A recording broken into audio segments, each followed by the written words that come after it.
Gracias, señor presidente. Señorías, les invito a que debatamos sobre el tiempo que nos queda. Falta poco más de año y medio para las elecciones autonómicas y probablemente todos tengamos ya presente ese horizonte a la hora de evaluar decisiones y estrategias.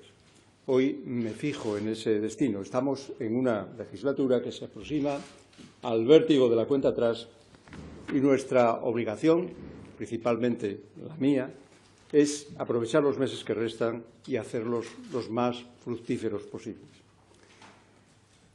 Ante esa certeza, la de una legislatura más que mediada, caben dos actitudes. Una, menguada, pasa por desconfiar de los acuerdos y encelarse en cálculos con el ábaco partidista. Solo producirá, créanme, resultados menores. La otra, generosa, se basa en asumir cualquier calendario, por apretado que sea, y ofrece oportunidades para beneficiar a Asturias, a sus hombres y mujeres, a la ciudadanía a la que nos debemos. Esta sesión parlamentaria nos brinda una buena ocasión para debatir cómo contribuir con la acción política a la Asturias del siglo XXI. Les animo a que pensemos más en el futuro que en el pasado. De algunos de los sucesos ocurridos el último año trataremos lo que ustedes quieran y lo que ustedes digan. Mi propósito no es eludirlos. Aludo, por ejemplo, a mi etapa en la gestora del Partido Socialista, a la marcha de 2 consejeros. De todo eso responderé lo que planteé, pero mi voluntad es elevar la vista hacia el futuro de Asturias.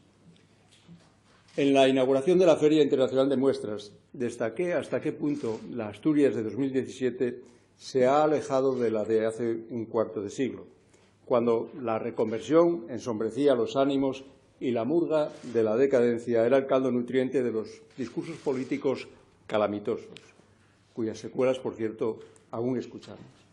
Evidentemente, el Principado no es aquella región escasa de comunicaciones donde la hegemonía de la industria pública robaba el aire, se decía, a la iniciativa empresarial.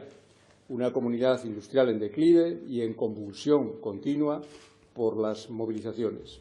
Asturias remontó aquella crisis y ahora está superando también la derivada del derrumbe financiero que se precipitó a partir de 2008, la peor de las desatadas desde 1929. Pero si los rasgos de aquella región acuciada por la mutación de su modelo económico eran muy acusados y estaban muy interiorizados, los del actual son menos reconocidos. Potencia industrial en una economía terciarizada, infraestructuras y equipamientos mejorados, fortaleza creciente de los servicios públicos y un patrimonio natural y cultural cuidado y valorado son paredes maestras de esta comunidad que enfrenta en el invierno demográfico su mayor problema. La pregunta que planteo, la que da sentido a nuestra condición de representantes de la ciudadanía, es si podemos hacer más, imprimir velocidad y solidez a esta nueva Asturias que ya no se puede escrutar con la lente amarillenta del pasado envejecido en nuestra memoria. Y no cabe otra que responder afirmativamente. Esta intervención está pensada para contestar esa interrogante. Por un lado, ¿qué está haciendo el Gobierno para fortalecer el despegue de Asturias? Por otro, ¿qué iniciativas podríamos acordar en esta Cámara para contribuir a esa ambición? Y les propongo mimbres, llamémosles líneas de trabajo, para entretejer un futuro compartido. La primera de esas líneas de trabajo es promover la actividad económica y, al tiempo, conciliar la potencia industrial con la calidad ambiental. Parto de una constatación. Asturias consolida su mejora. En 2016 destaqué que nos habíamos enganchado a la recuperación. Hoy asegura que la hemos afianzado. No intenten, o créanme, escuchar trompetería ni redobles de tambor, no intuyan triunfalismo. Solo afirmo que los indicadores asientan y les enumero algunos de esos hechos y de esos datos. Las inversiones anunciadas por las industrias radicadas en Asturias, entre las que sobresalen las de Arcelor, la confirmación de sus planes para Gijón y Avilés, es una de las mejores noticias en ese sentido del último año. Recientemente hemos conocido otras excelentes protagonizadas por empresas capaces de asentarse en grandes y exigentes mercados mundiales o de sellar contratos con una tecnología superlativa. No me apropio de esas decisiones, las anoto porque son importantes. Para ser sincero, tampoco dudo que si hubiese sido al revés, si las empresas desistiesen de sus planes, habría aquí quien cargaría la factura al Gobierno. Así que tolérenme el subrayado. No es un tanto del Ejecutivo. Son buenas noticias de una Asturias empresarial potente, cualificada y emprendedora. La disminución del desempleo para cualquier gobierno y, por supuesto, para un gobierno socialista tiene especial relevancia. Fíjense en las siguientes cuentas.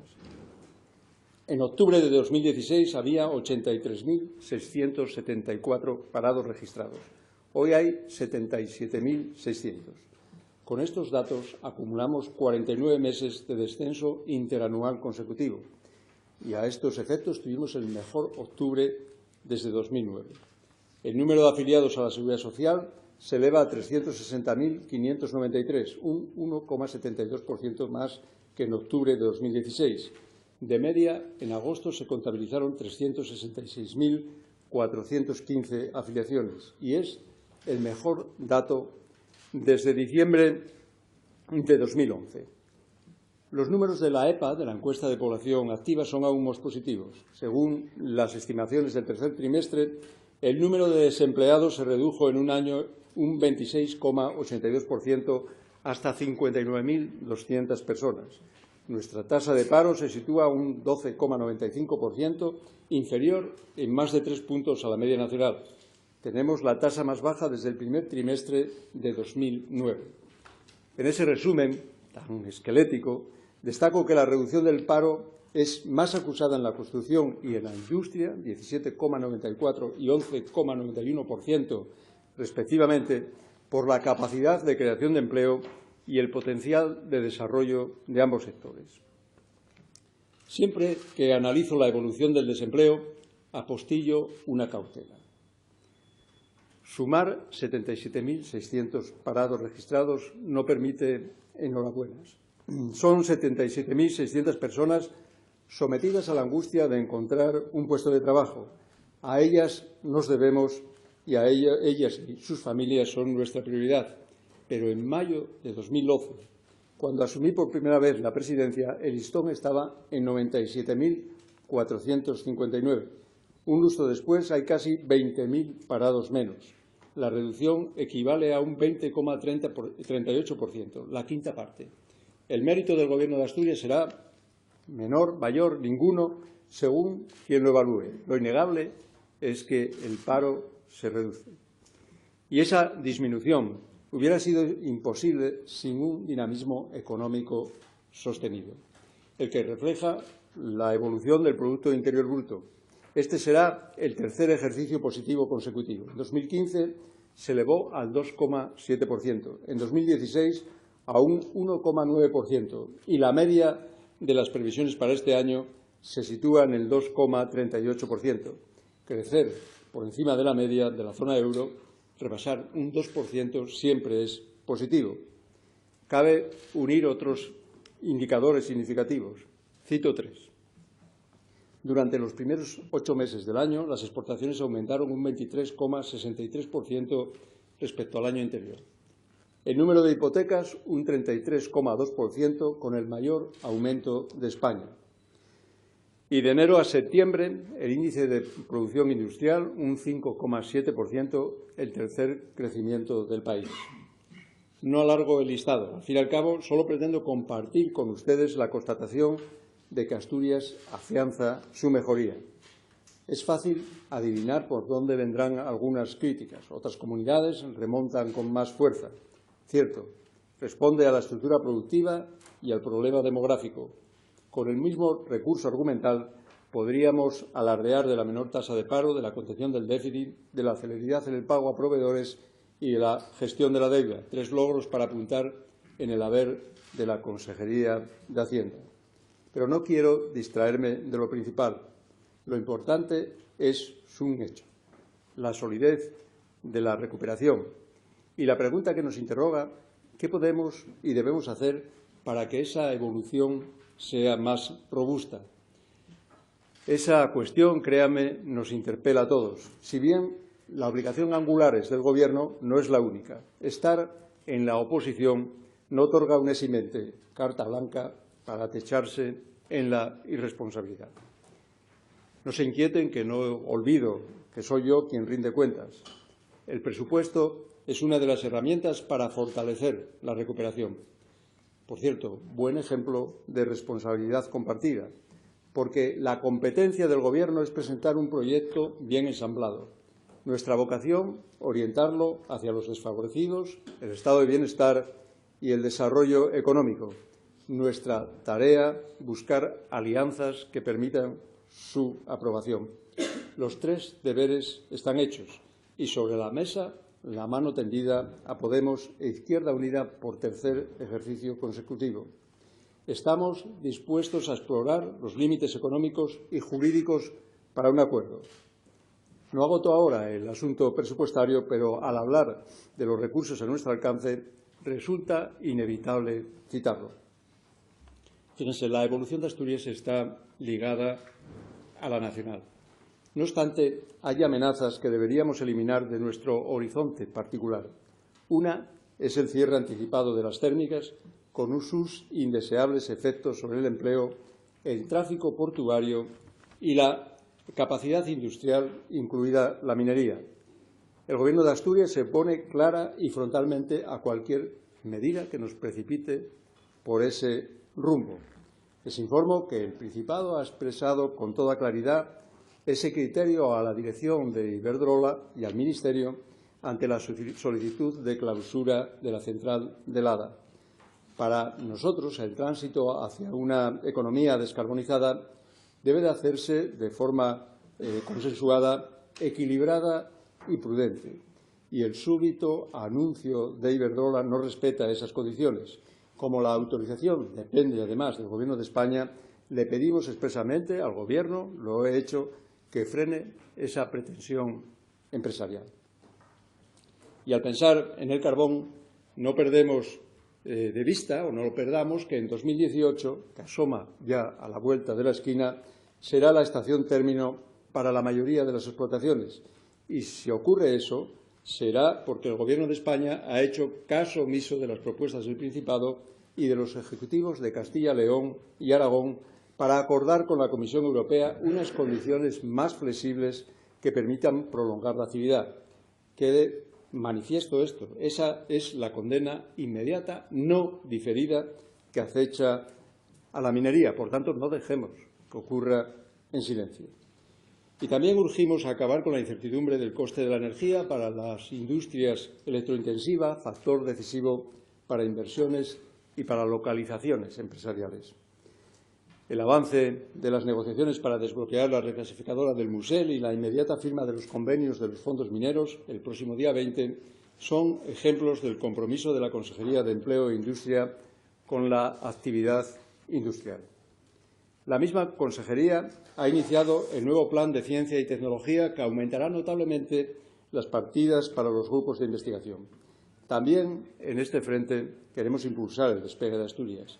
A este fin afluyen la Fundación Biosanitaria en una fase de desarrollo que incluirá la acreditación del Instituto de Investigación por el Carlos III y las tareas del SEIDA, la convocatoria este mes del Plan de Retorno del Talento, las becas y, por supuesto, la Universidad de Oviedo. El 19 de octubre firmé con el rector Santiago García Granda un acuerdo de financiación para la universidad. Durante 5 años están aseguradas la suficiencia y la estabilidad presupuestaria de la institución académica y ese, créanme, es un logro importante, un objetivo largamente perseguido, positivo para la universidad y positivo para Asturias. Y con esta meta, el fomento decidido de las políticas de I+D+I, el Gobierno formará esta legislatura un Consejo para la Investigación y la Innovación que dirigirá el consejero de Empleo e Industria, contará con la presencia de reputados investigadores y se encargará de coordinar todas estas actividades. He afirmado que Asturias mejora, subrayando la importancia de contar con un buen presupuesto. He advertido incertidumbres y he destacado la importancia que le corresponde a la universidad y a las políticas de I+D+I. Sin embargo, aún no he aclarado por qué considero imprescindible compatibilizar nuestra industria con el cuidado del medio. Lo sostengo porque la Asturias del futuro se cimentará sobre esa conciliación. Asumamos que en el siglo XXI ambas cuestiones habrán de ir unidas, no disociadas. Por eso, y contra lo que es habitual, he querido aunar en esta intervención lo que siempre se desliga. Medio ambiente e industria no están escindidos en el porvenir del Principado. Hemos de afianzar y de ampliar nuestra fortaleza industrial al tiempo que disminuimos la contaminación, reducimos las emisiones de carbono y continuamos siendo un referente en la protección de la costa y los recursos naturales. Ahora que tanto se da a hablar de identidades, de supuestos rasgos indelebles que se pierden en la bruma de la historia, Asturias exhibe uno constatable: la calidad medioambiental. No consintamos, y eso también está en nuestras manos, que ese par se desequilibre, ni aceptar un crecimiento degradante, ni impedir la expansión industrial a fuerza de recelos alarmistas. Despeñarse, créame, por un discurso antiindustrial sería un pésimo negocio para nuestra comunidad. La preocupación se multiplica en el área central, donde concurren tres circunstancias: concentración de población, concentración de industrias y, en consecuencia, mayor contaminación.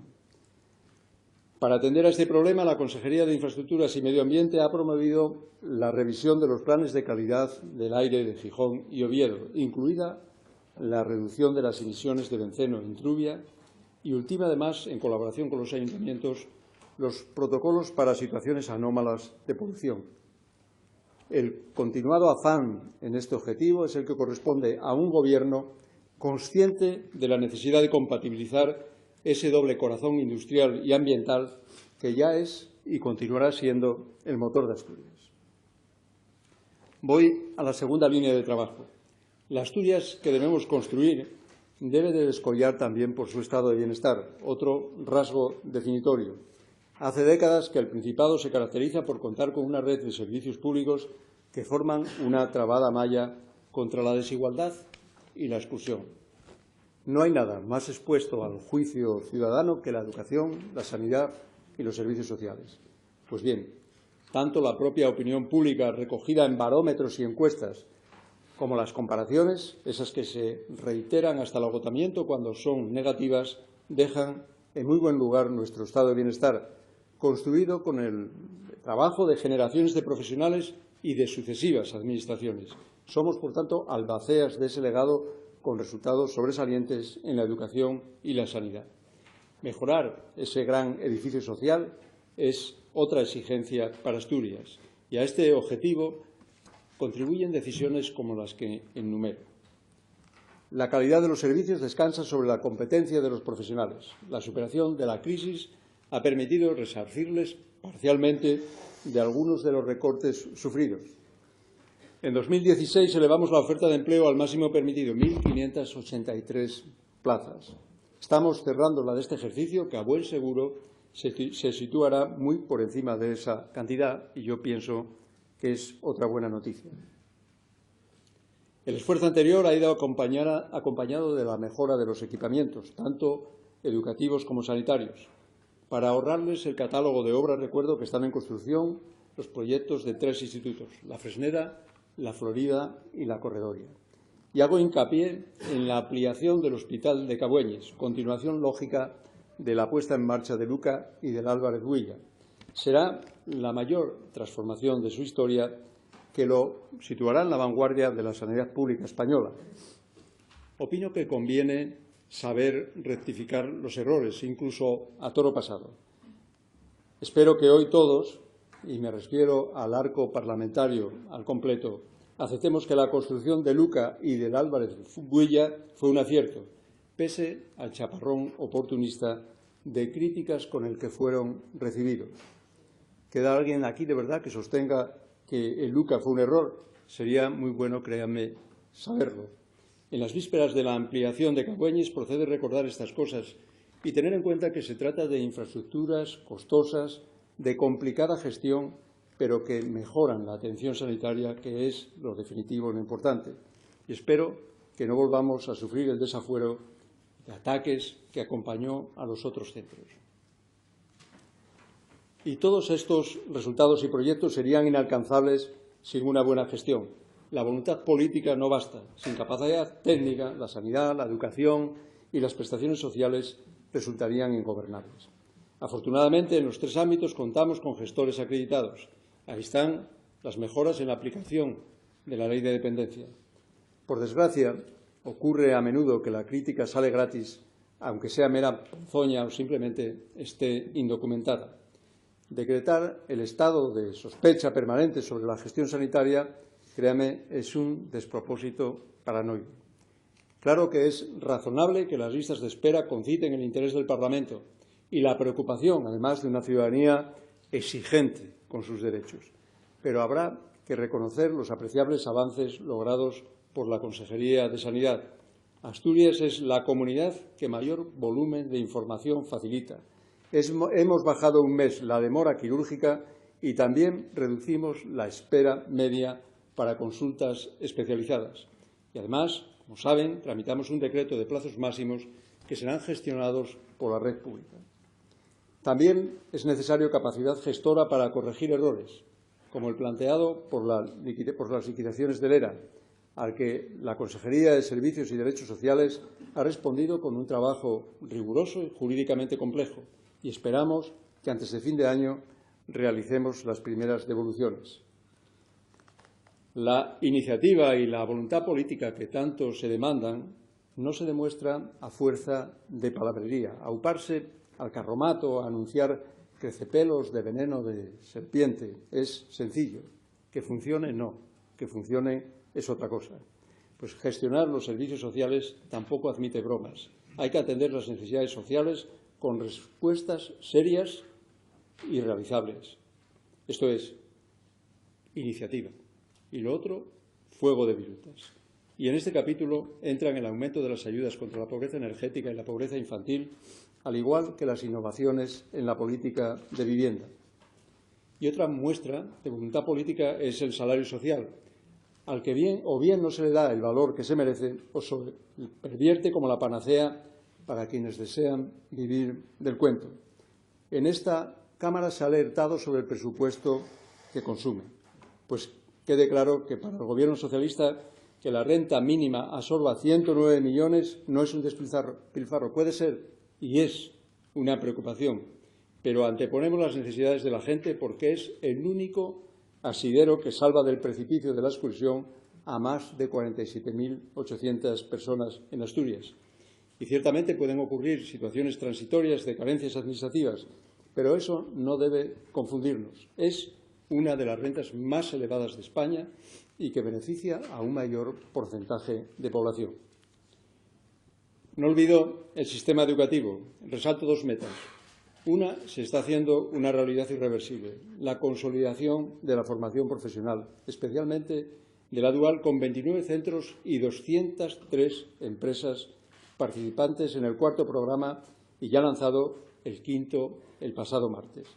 La FP era una debilidad histórica y estamos superándola.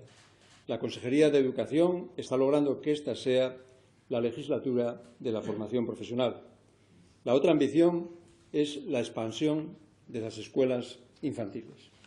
Quiero hacerles una propuesta, un compromiso que permita ampliar esa red en esta legislatura y, en paralelo, avanzar hacia la consideración pública y universal del 0,3, con todo lo que apareja para sus trabajadores y el desembolso presupuestario consecuente.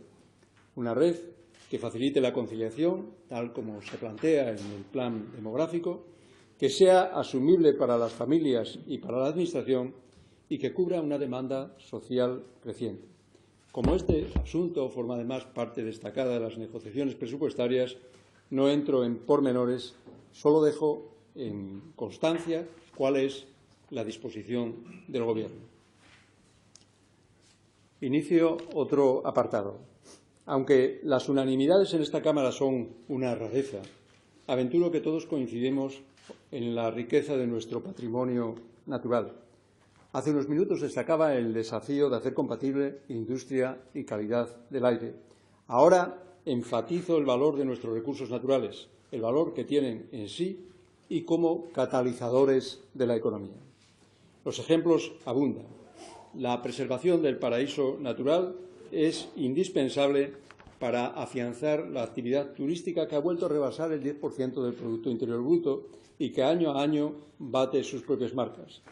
De nuevo, cerraremos este ejercicio con más de 2 millones de visitantes.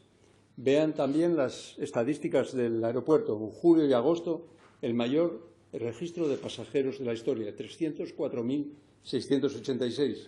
La ampliación de las conexiones aéreas logradas esta legislatura y el crecimiento del turismo extranjero apuntalan esa mejora. ¿Cómo se consiguen esos resultados? Pues con la iniciativa empresarial, con calidad, con las medidas incluidas en el Programa de Turismo Sostenible 2020. En fin, sería absurdo subsumir ese conjunto múltiple en una sola causa. Pero la imagen de fondo de Asturias, no lo dudemos, es su calidad natural. Por ello, enfrentar como adversarios, como enemigos, la protección del medio y el desarrollo rural es una construcción ruinosa. Y precisamente la aplicación del Plan del Lobo pretende esa conciliación. Hay zonas donde la presencia no es necesaria para la supervivencia de la especie. Al contrario, el aumento incontrolado de ejemplares multiplica los daños a las ganaderías y atiza la alarma social. La conservación de la fauna y la flora, ahí están las iniciativas contra las plantas invasoras como el palmero de la Pampa, suma en los atractivos que revierten a favor de Asturias. Sucede con los osos, los lobos y otras especies. Identificar el control de las manadas con el exterminio es un error o una falacia. Aplíquese según el caso. Entre otros fines, intenta evitar comportamientos indeseables como los que ya hemos padecido en relación al lobo, comportamientos que merecen, reiterado sea, un castigo ejemplar.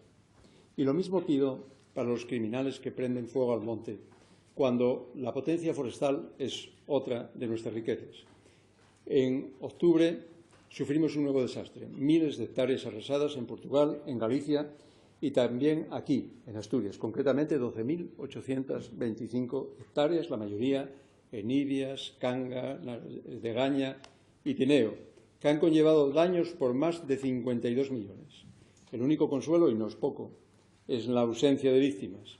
Y como siempre que ocurren desastres similares, se han despeñado una cascada de críticas e hipótesis con la que se busca desentrañar la causa última de estos actos. Bien está exigir más y hurgar en los motivos. No obstante, queden claros dos principios. La mayoría de los incendios son provocados y ahí no cabe ninguna tolerancia. Al primero que hay que señalar y que hay que encontrar es a quien prende fuego. Y los servicios de extinción funcionan bien y lo hacen con profesionalidad y con eficacia. A partir de estas consideraciones, planteémonos qué está en nuestras manos para intentar que esta calamidad criminal no se repita. Les adelanto algunas iniciativas que promoverán las consejerías de Presidencia y de Medio Rural. El Gobierno impulsará un programa específico para la prevención, extinción e investigación de incendios en el suroccidente que incluirá un protocolo especial para la reserva de Muniellos. Y ese programa incidirá en el refuerzo de la colaboración de la Guardia Civil y de la Unidad Militar de Emergencias para mejorar la vigilancia y la respuesta a los incendios. A principios de diciembre me reuniré con los presidentes de Castilla y León y de Galicia en una cumbre que se celebrará aquí en Oviedo para abordar este problema junto con otras preocupaciones comunes.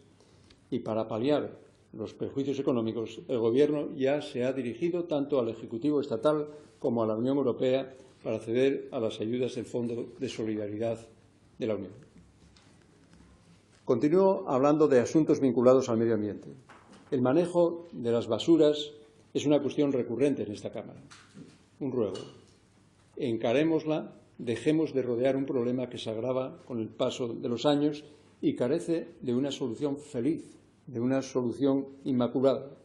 Desde el 25 de agosto está en información pública Un plan de residuos que fomenta el reciclaje, incluye un nuevo vertedero, descarta la incineradora y se decanta por una combinación de procesos para aprovechar químicamente el combustible sólido que se pueda generar. Es un buen punto de acuerdo. No dejemos pasar esta legislatura sin solucionar este problema. No pasemos la mochila al próximo mandato y a las siguientes generaciones. No seamos tan irresponsables. El Gobierno ha demostrado flexibilidad y voluntad de entendimiento y les pido una mínima voluntad de consenso.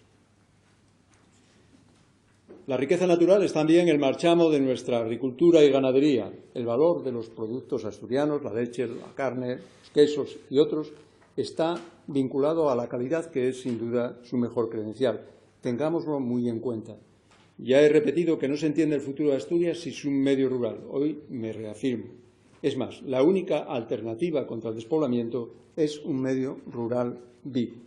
Y con este objetivo movilizamos todos los recursos y de forma prioritaria los que acrecientan la rentabilidad y competitividad del sector primario. Pese a la secuencia de la crisis, los ganaderos demuestran interés y capacidad para invertir y para modernizarse.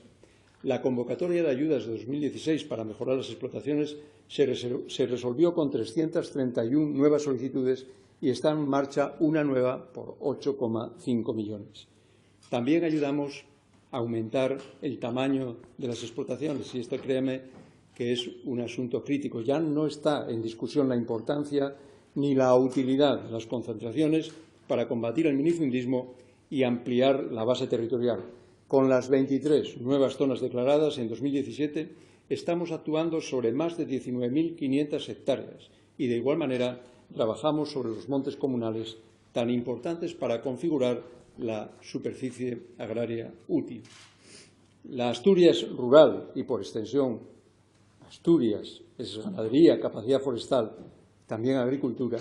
Y aquí de nuevo encontramos esa combinación de iniciativa y de capacidad gestora. En este caso, por parte de la Consejería de Desarrollo Rural. Asturias fue la primera comunidad que puso en marcha el programa LEADER.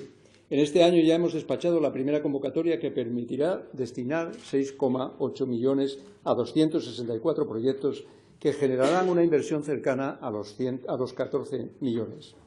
Y aunque apenas llevamos 2 años desde la reforma de la política agraria común, ya se empieza a hablar de cómo va a ser la posterior a 2020. Nada cambia tanto como la política agraria y el Gobierno sabe perfectamente a dónde quiere llegar. Reclamamos una política agraria que ayude a superar los desequilibrios entre territorios, a suprimir el cobro por derechos históricos exclusivamente ligados a los que poseen la tierra y se oriente a la producción de alimentos, a los profesionales, a generar empleo y actividad, a que se favorezcan las zonas de montaña y se tenga en cuenta el modelo de explotación familiar.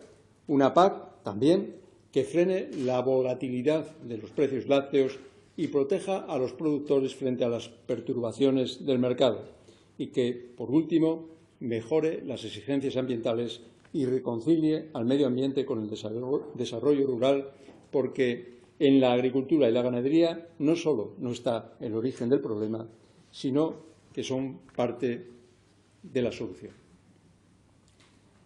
En lo que queda de legislatura, tenemos tiempo para ensanchar nuestros caminos culturales, pilar básico también en la construcción de nuestro futuro. Es la cuarta línea de trabajo que intento resumirles. En noviembre de 2016, la Viceconsejería de Cultura presentó el Libro Blanco del Camino de Santiago, un trabajo exhaustivo pensado para el cuidado y la promoción de las rutas jacobeas, una planificación estratégica con el horizonte puesto en el próximo Año Santo Jacobeo 2021 y ya se han impulsado 23 de las 80 medidas previstas. La llegada creciente de peregrinos ha hecho que todos seamos más conscientes de la relevancia cultural y turística de las rutas jacobeas del norte, patrimonio de la humanidad desde 2015. Y el Gobierno trabaja para que Asturias tenga un papel protagonista en el camino, porque somos, por historia, más que una sucesión de etapas o que un lugar de paso. Y creo que se está consiguiendo, estamos dando al camino un impulso notable, acaso el mayor que nunca haya recibido, aunque falte recorrido, no por ello debamos de aceptar que se desluzca lo avanzado. Y el Gobierno trabaja también en la elaboración del plan de gestión del prerrománico, otra joya patrimonial, plan que se reflejará próximamente en un libro blanco. A partir de ese diagnóstico se planteará un programa que abarcará conservación, restauración, gestión coordinada entre Administración e Iglesia, divulgación, turismo, etc. Les recuerdo además que el Gobierno abordará en 2018 el proceso para que San Salvador de Valdedios también sea patrimonio mundial. Al igual que para el Camino de Santiago, esta será una legislatura importante para el prerrománico. El pabellón del Principado en la Feria Internacional de Muestras de Asturias de este año estuvo dedicado al Pentágono del Arte. Esa estrella que tiene por vértices el Museo de Bellas Artes, la Boral, Centro de Arte, el Centro Niemeyer, la Sala Borrón y el Museo Barjola. La selección no fue casual porque se trataba de dar relevancia a 5 equipamientos que ya la tienen por sí solos y que juntos representan la potencia cultural innovadora y creativa de Asturias. Y el apoyo a los artistas jóvenes es, en este planteamiento, una importante línea de trabajo. El asturiano es otro patrimonio cultural muy importante. No un vestigio, sino un patrimonio que queremos vivo. Su protección y promoción es un mandato estatutario desarrollado en una ley vigente que los socialistas hemos asumido en nuestro programa. El plan piloto experimental para el uso del asturiano dentro del sistema educativo, que tanto ha encrespado a la bancada de la derecha, es, amén de voluntario, respetuoso con ese programa y con el ordenamiento jurídico. Este Gobierno, añado, no tiene problema alguno con el asturiano ni con el cumplimiento de sus promesas electorales. Lo tendría si se desnaturalizase o intentase adulterar su contrato público con los electores. El próximo año celebraremos 3 efemérides que coinciden en un mismo espacio geográfico. El 13 centenario de la creación del Reino de Asturias, el centenario del Parque de Covadonga y el centenario también de la coronación canónica de la Virgen de Covadonga. Cualquiera de esos acontecimientos puede dar pie a debates interminables, unos religiosos, otros históricos, algunos ambientales, pero lo que está fuera de duda es su importancia. El Gobierno ha constituido un grupo de trabajo con la Iglesia, el Ayuntamiento de Cangas de Onís y el Parque Nacional, encargado de organizar una programación cultural sobresaliente a lo largo de 2018. Y esa tríada de efemérides es una oportunidad para que la cooperación institucional redunde en provecho de Asturias. Inicio aquí la 5ª línea de futuro.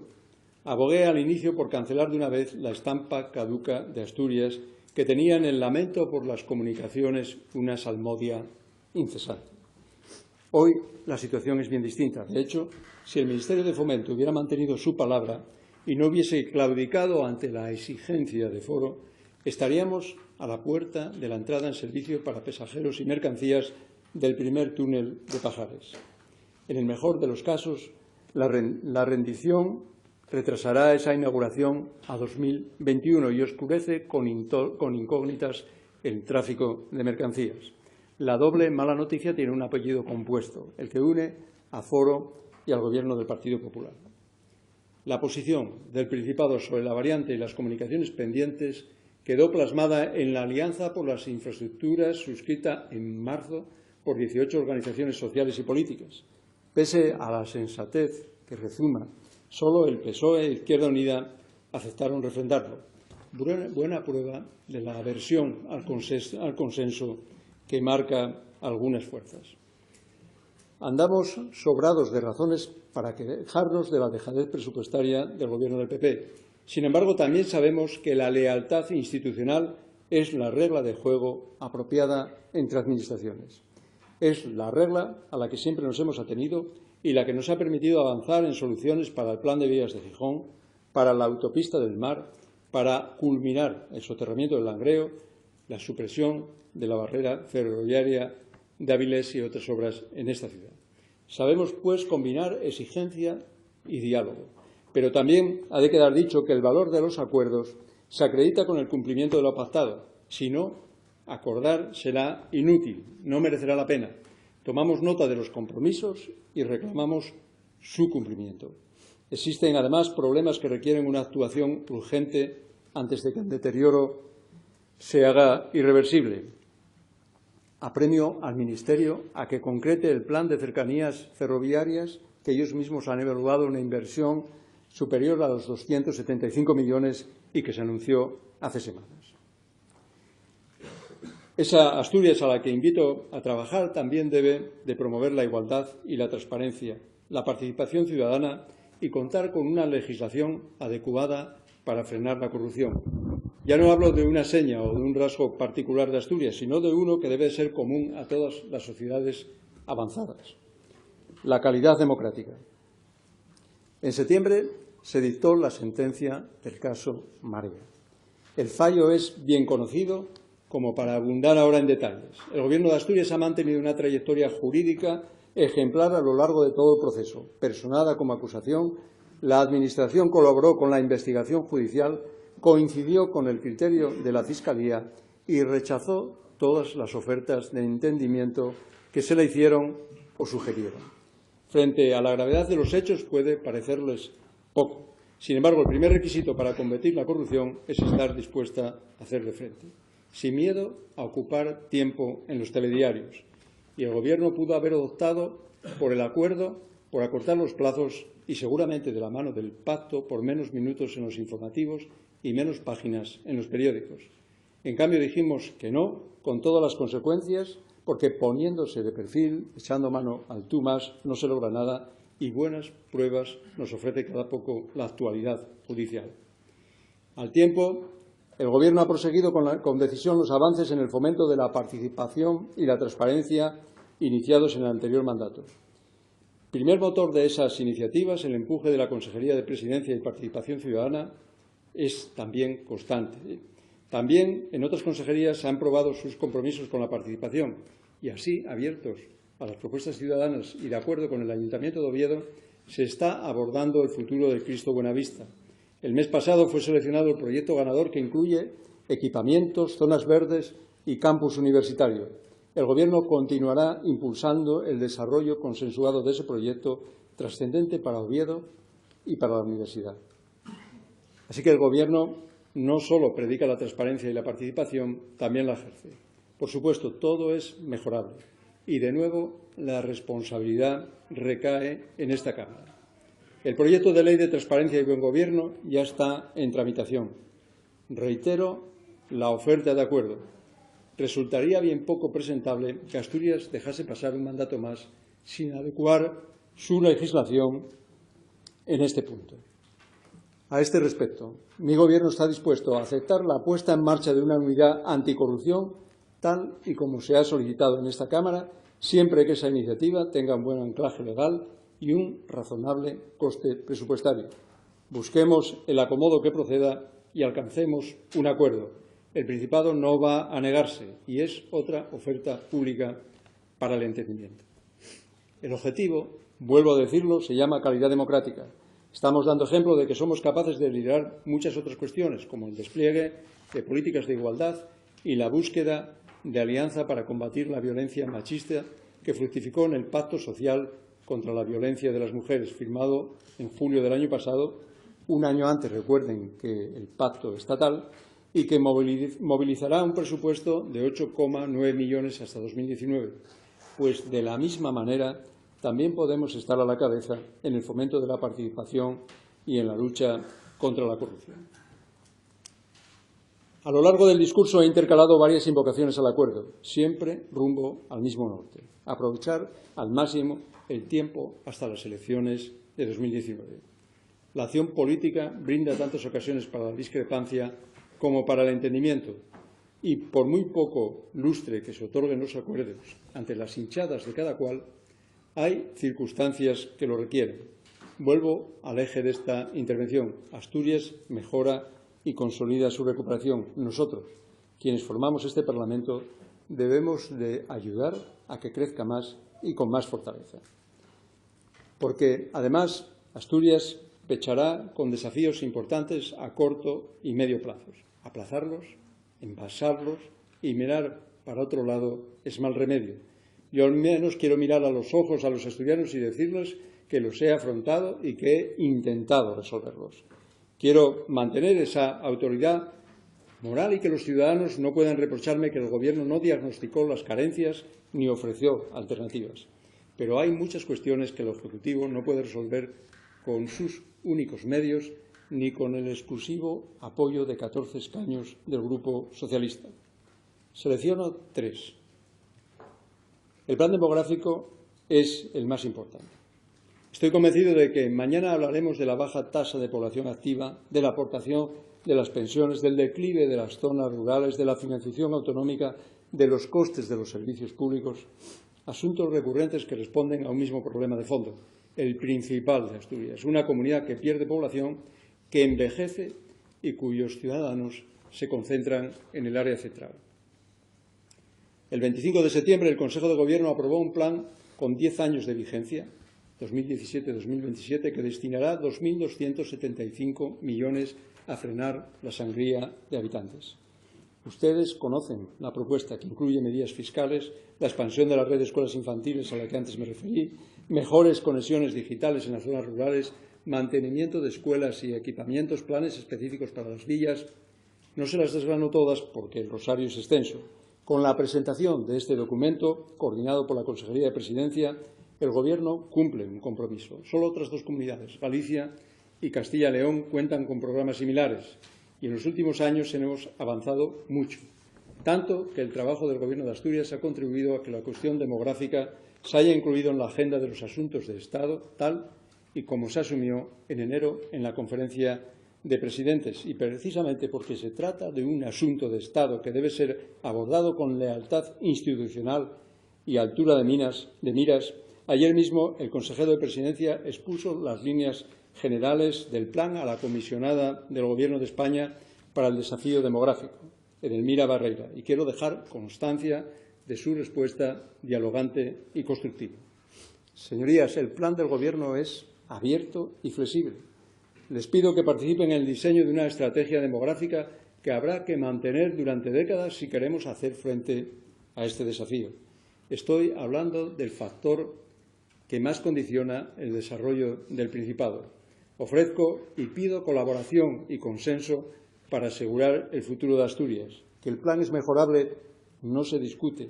Lo que pedimos es precisamente que hagan propuestas para ello. Reitero, estamos ante el principal problema de Asturias. Las descalificaciones groseras tienen un pase para asuntos menores. No recurran a ellas ante cuestiones de tanta importancia como esta.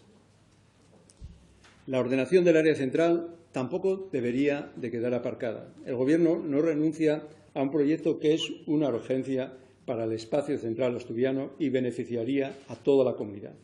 En realidad, podríamos quizá hablar del proyecto Asturias y quizá así se evitarían suspicacias infundadas. Un solo dato. Un observatorio económico, Regiolab, calcula que la región pierde entre un 10 y un 12% de su PIB, de su crecimiento cada año, por no ordenar su área metropolitana. Me parece que es suficiente argumento. Nombrémosla como la nombremos, el área metropolitana ya existe. Y frente a esa realidad de geografía urbana, podemos dejar que siga su marcha sin preocuparnos gran cosa o intentar que ese crecimiento sea ordenado, sostenible y favorable al desarrollo de toda Asturias. El Gobierno, créame que elige esta segunda alternativa. El área central ha de ser un espacio de colaboración para todas las administraciones, la autonómica, las municipales y la estatal. Repito que los beneficiarios no serán solo los municipios del centro. El conjunto favorecido será Asturias entera. Lógicamente, la coordinación debe implicar a las 3 administraciones. Y esa labor podría recaer en un Consejo Metropolitano de carácter consultivo en el que SOGESA, quizá por su experiencia y capacidad, podría desempeñar un importante rol. En tanto no alcancemos un acuerdo, habrá que seguir caminando, por ejemplo, mediante la aprobación de las directrices regionales de las que quedarían excluidas transitoriamente justamente las del área metropolitana, y lo que resultará más práctico, avanzar mediante proyectos concretos. Cito algunos ejemplos: la movilidad y el transporte, la protección, cuidado y regeneración del medio ambiente, la coordinación de equipamientos y programaciones culturales y deportivas, la planificación sanitaria y la ordenación universitaria, con el debido respeto a la autonomía de la institución. El presupuesto es la tercera. No tiene ni la dimensión temporal ni la trascendencia de las dos anteriores. En cambio, es el más inmediato. Estamos, señorías, ante la última oportunidad para un acuerdo presupuestario de la izquierda. En 2015 Podemos se negó. En 2016 Izquierda Unida no consiguió el respaldo de sus afiliados y Podemos mantuvo su rechazo. En 2018 andaremos por vísperas electorales y, disculpen mi razonamiento cuadriculado, me parece imposible que entonces pueda haber un pacto si ahora no lo logramos. Esta intervención está pensada para varios propósitos. Uno, nada escondido, es allanar la negociación presupuestaria. El cambio del modelo de las escuelas infantiles con el objetivo de avanzar hacia una red pública, la unidad anticorrupción, la oferta sobre el plan de residuos, el área metropolitana y el plan demográfico deberían de ayudar al consenso. Por nosotros no quedará. Por el Gobierno no faltarán esfuerzos ni gestos, si es que eso también se pide. Mi responsabilidad es buscar un acuerdo y seguir intentándolo, insistiendo a la puerta, aunque en ocasiones, como ocurrió hace unos meses, ni siquiera se haya tenido la cortesía de responderme. Lo hago porque estoy convencido de que ese consenso tiene lógica política. Sería bueno para impulsar políticas de progreso, beneficioso para quienes más lo necesitan y favorable para el desarrollo de Asturias. La pertinacia de la derecha en las rebajas fiscales en esta carrera para ofrecer mayores saldos no deja mayor margen. Hecha la modificación del impuesto de sucesiones y donaciones, con los que hemos rebasado los límites de nuestro programa electoral, no consideramos bueno ni razonable seguir reduciendo ingresos. La izquierda, y resumo, se enfrenta a esta negociación presupuestaria a su propia responsabilidad, a su capacidad para demostrar que puede superar sus recelos para contribuir al progreso de Asturias. Cada cual se va a retratar en ella. Hasta ahora no me he referido a la situación nacional. Su importancia es indiscutible. La democracia española, ese edificio de libertades y derechos que empezó a construirse a la muerte del dictador, ha estado en peligro en varias ocasiones, unas de forma soterrada, otras violenta, ahora a los ojos del mundo por el desprecio a la ley, la Constitución y la convivencia. Asturias, como comunidad autónoma, es actor y parte del Estado. Los sucesos ocurridos y los que sucederán en las próximas semanas nos atañen. Ni Cataluña nos es ajena, ni la evolución del desafío independentista, ni los cambios que pueda arrastrar nos resultan indiferentes. Callar, bajar la mirada, renunciar a tener voz sería impropio de una comunidad que sabe cuál es su papel en un Estado social, democrático y de derecho. Durante años me han sorprendido los silencios, la lejanía, la perezosa indolencia ante lo que estaba incubándose, medrando y enrareciéndose a ojos vista. Hablo de las omisiones y del desinterés, también aquí, en Asturias, incluso en este Parlamento. Lo que estaba sucediendo no afectaría a nuestra economía, a la evolución empresarial, a los mecanismos de solidaridad y, muchísimo más importante, a nuestra condición de ciudadanos de un Estado de Derecho. Lamento decirlo, pero ese silencio, esa omisión, fue espeso, tangible casi. Ha habido que esperar al desbordamiento, al estallido de la fractura, para ahora sí tomar conciencia de que eso iba en serio y nos afectaba directamente. Pregunto, ¿por qué incomodaba hablar de esto? ¿Qué sentido tiene ese discurseo encapsulado más propio de crisálidas que de una comunidad de madurez política y social acreditada? He dicho, y hoy tiene sentido reiterarlo, que estoy orgulloso de la identidad inclusiva de Asturias tal y como es, desnuda de ensoñaciones, sin pasados de cartón piedra. Por cierto, en esta tierra se sabe muy bien lo que es ser preso político. Esa forma inclusiva de ser, de estar en el mundo, también es, créanme, un patrimonio común. El Gobierno de Asturias ha defendido a las claras, sin jerigonzas, también sin meandros, el respeto a la ley, imprescindible en cualquier Estado democrático. Por ello, la restauración del orden constitucional abiertamente quebrantado en Cataluña no era una opción, y no lo era porque cuando dos legalidades entran en conflicto no podemos hacer otra cosa que apoyar al Estado de Derecho. A ese momento, la defensa de la legalidad se había encauzado únicamente a través de la justicia, pero la justicia, en palabras de Muñoz Machado, siempre se cuece a fuego lento, demasiado lento para impedir que las vigentes estructuras políticas fueran rebasadas, provocando un nuevo principio.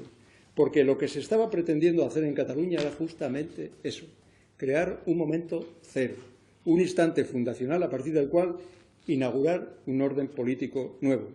Hemos contemplado cómo una mayoría parlamentaria rompía las normas que fundamentan su competencia como poder constituido para erigirse ella misma en poder constituyente que haría realidad una autodeterminación que no se presentaba como una pretensión política, sino como un derecho respaldado por el ordenamiento internacional, la razón y la ética.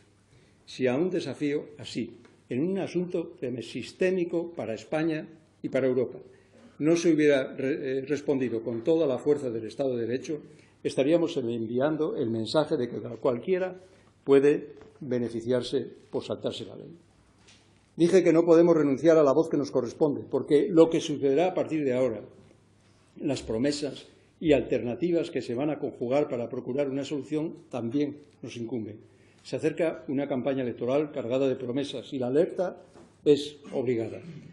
A partir de la aplicación del artículo 155 y una vez recuperada formal y materialmente la vigencia de la Constitución en Cataluña, todo el mundo coincide en la necesidad de una política de reforma consensuada con aquellos que no hayan quedado inhabilitados para el pacto. Sin embargo, no puede desconocerse que el secesionismo ha llegado hasta aquí no solo como consecuencia de un movimiento social organizado, sino también por la existencia de otro esencialmente revolucionario que lo parasita, aprovechando el potencial subversivo de un proceso de autodeterminación. Tampoco hay que obviar la dificultad de que un sistema pueda autorreformarse cuando tiene en su seno un centenar de diputados que o bien están en franco desacuerdo con los valores constitucionales o solo se comprometen con sus territorios concretos. Si añadimos que la deslealtad al pacto político constituyente por parte de los partidos nacionalistas ha sido patente, que su estrategia consiste en erosionar los vínculos comunes, ahondando fracturas sociales y emocionales que ponen en cuestión la cohesión del Estado, y que la inexistencia de un acuerdo básico previo entre las fuerzas constitucionalistas nos priva de la concordia necesaria para abordar con garantías una tarea de esa magnitud, concluiremos que no va a ser fácil afrontar una gran reforma que mejore la actual, se inscriba en la legalidad y supere la incapacidad del Estado autonómico para generar una dinámica de integración. Y, sin embargo, si los españoles no somos capaces de pactar cesiones y alcanzar compromisos mayoritarios, estaremos comprometiendo nuestro futuro como Estado. Tengamos claro que no se tratará de un proceso constituyente, porque la reforma de la Constitución parte de un enfoque distinto al del 78. Entonces se puso en marcha una descentralización que se consolidó al ritmo de la dinámica política y al margen de todo plan o diseño previo. Ahora se trata de organizar el funcionamiento y la estructura del Estado, repensando y mejorando también las instituciones de autogobierno y las relaciones intergubernamentales. Así que la reforma constitucional, si la hubiera, no debería ceñirse al arreglo de la cuestión catalana ni olvidar que a lo largo del periodo democrático han emergido unas comunidades autónomas que no son meras divisiones administrativas, sino poderes del Estado plenamente arraigados y consolidados que, sin menoscabo de la decisión última en las Cortes Generales, tendrán opinión y posición en todo lo que afecte al título octavo de la Constitución. Y eso es lo que quiero dejar claro en esta Cámara. Pensemos también que la reforma, por los tiempos que exige, irá precedida de un cambio de modelo de financiación que ya está en marcha y que en buena medida puede prefigurarla y condicionarla. Y puede hacerlo, porque en un Estado complejo de corte federal, como es hoy el español, el conflicto más obvio es el que existe entre autonomía y solidaridad. Es decir, entre la capacidad para decidir el nivel y la composición de ingresos y gastos de los gobiernos subcentrales y un determinado nivel común en la prestación de los servicios públicos. Y ese grado relativo de cumplimiento de ambos principios es, por lo normal, lo más difícil de acordar.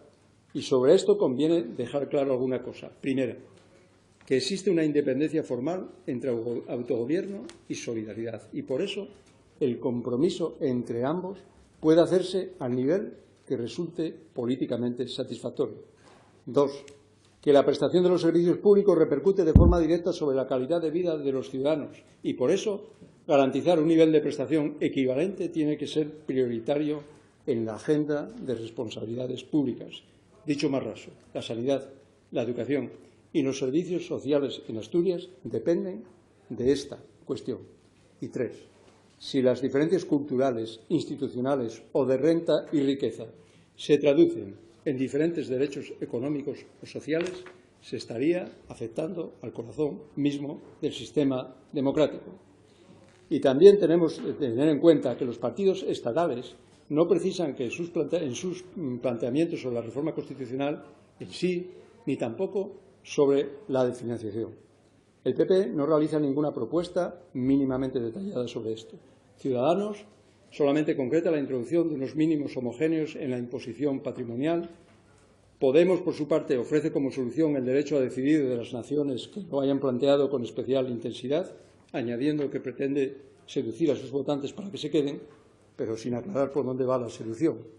Y el PSOE pues, ha planteado una propuesta concreta con unas líneas maestras en materia de financiación pendientes de desarrollar. Tenemos un antecedente que nos adelanta ya que la controversia será máxima.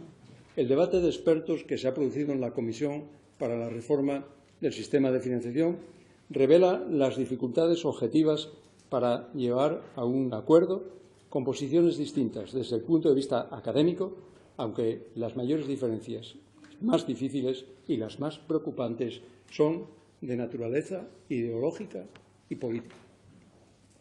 No es difícil colegir de la propuesta de la Comisión y los diferentes votos particulares que se abren posibilidades reales de que las regiones compitan entre sí. Es comprensible, además, que quienes consideran que la dimensión del sector público y la presión tributaria han alcanzado niveles excesivos piensen que la competencia fiscal puede permitir a los ciudadanos y empresas, vía voto con los pies, escapar de aquella jurisdicción en la que se consideren maltratados. Asimismo, es comprensible que se proponga la competencia fiscal no solo como un instrumento para controlar la tendencia expansiva del gasto público, sino también para que, al propiciar la competencia entre territorios y disminuir la nivelación de los servicios públicos, se favorezca el crecimiento de las comunidades más dinámicas. De ahí que, planteado el dilema de si la financiación debe de predominar las transferencias de la Administración central o mediante sus propios impuestos, algunos reclamen para las comunidades más altas cotas de poder tributario, es decir, más capacidad fiscal, tanto más impuestos como más capacidad normativa sobre ellos. Lo reclaman, aunque saben que al permitir que la financiación de cada territorio no dependa solo de factores de coste, sino también del nivel de renta, se debilita la garantía constitucional de igualdad. Por eso, y más aún, en un país tan desequilibrado como España en términos de renta y riqueza, cada fuerza política retrata a través del sistema de financiación el valor que otorga a la igualdad y a la solidaridad. Es evidente, por tanto, la incidencia que en la vida de los ciudadanos tiene un sistema de financiación en el que pugnan dos puntos de vista fundamentalmente políticos que responden a enfoques económicos y sociales bien diferenciados y que conducen a un modelo dual y competitivo o a otro más cooperativo y solidario. Asturias tendrá que definirse y para el Gobierno la acción es un sistema cooperativo y solidario. Ocurre, sin embargo, que en España no solo existen diferencias ideológicas de carácter político y social a la hora de definir los mecanismos de cohesión territorial. Muy al contrario, la construcción del Estado autonómico y la descentralización que conlleva ha sido impulsada y condicionada por la existencia de nacionalismos interiores, sin duda el más genuino hecho diferencial del federalismo español. Y es ese diferencialismo el que, trascendiendo del eje izquierda-derecha, ha permitido privilegios controlados de carácter confederal, como ocurre en el País Vasco, el mismo que ahora puede impulsar que una descentralización concebida para dar cabida a la diversidad derive en una competición por los recursos entre territorios, de forma que, a fuerza de apelar a la defensa de esa diversidad, se determine defendiendo la desigualdad. Y vuelvo a apostillar, a eso se opondrá este Gobierno. Y por eso me preocupa tanto que haya fuerzas políticas que reivindiquen el abandono del cooperativismo para promover la competición territorial, rebajando impuestos, propiciando el voto con los pies y profundizando la brecha entre territorios ricos y pobres. Pero más me preocupa aún que al entremezclar autogobierno con reconocimiento nacional se propicie evolucionar hacia un dualismo que no deslinda lo económico de lo cultural, introduce una permanente tensión dialéctica en lo institucional y propone límites constitucionales a la solidaridad interterritorial. Queda claro, pues, que es mucho lo que nos jugamos, más seguramente que en toda la etapa democrática, por su dimensión y sus consecuencias sobre la vida diaria de la ciudadanía. El Gobierno del Principado también, créanme, buscará en este asunto el máximo consenso posible con todos ustedes. Concluyo. Faltan 19 meses para que el fin de la legislatura llegue. Como podemos adivinar, será un tiempo decisivo para el futuro de Asturias. Aprovecharlo, hacerlo fructífero, es nuestra obligación. Compartamos la tarea de construir una Asturias mejor. Para ello, quiero contar con ustedes y les aseguro que pueden contar conmigo. Muchas gracias.